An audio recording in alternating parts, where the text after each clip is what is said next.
What's up, guys? Today we're back with another video after a long time because I was writing my board exams as all of you, and today was the last exam, which was English. So since the exams are finally over, I just wanted to share my thoughts on these past 2 weeks and also give an insight of what my plans are for the coming months. So overall, how did I do? Not too shabby. I think the exams were easier, and I hope that my hard work paid off. The questions were easy to answer. I never felt too much stress. And I think I scored well in most of the exams. My thoughts on the exams.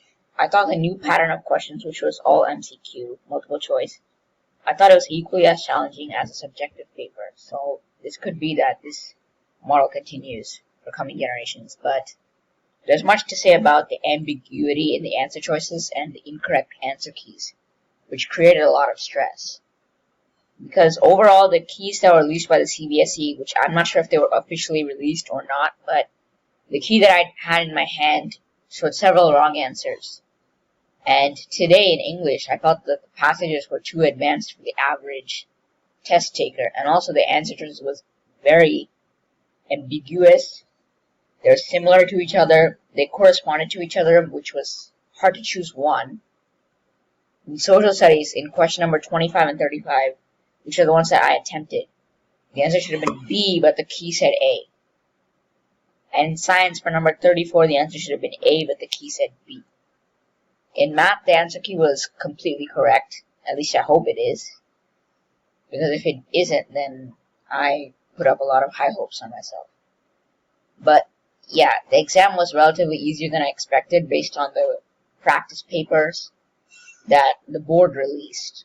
It was almost 2 times easier. Not official, but. So at least the CBSE has actually responded to the incorrect answer keys and ambiguity, and it's developed a mechanism to deal with these discrepancies. So they're going to set up a grievance redressal mechanism sort of thing where you can share which answers you think are given wrong in the answer key and also provide logical reasoning that supports your reasoning. If that makes any sense. So anyways, what are my plans for the coming months? Obviously, I'm going to start making more videos and getting back in the upload flow. There's going to be a lot more vlogs, more of this educational content. I'm going to start studying for term 2, which is not so far away. But at least for this week, I'm just going to enjoy myself and watch the new movies that are coming out next weekend. So yeah, we're going to be having a good time. So I want you guys to comment down below how you performed in the exams, what you thought, or your thoughts, so we can collectively discuss, and what are your plans for the next few weeks. Until the next one, this is Initial Tube signing off. Thanks for watching. Peace.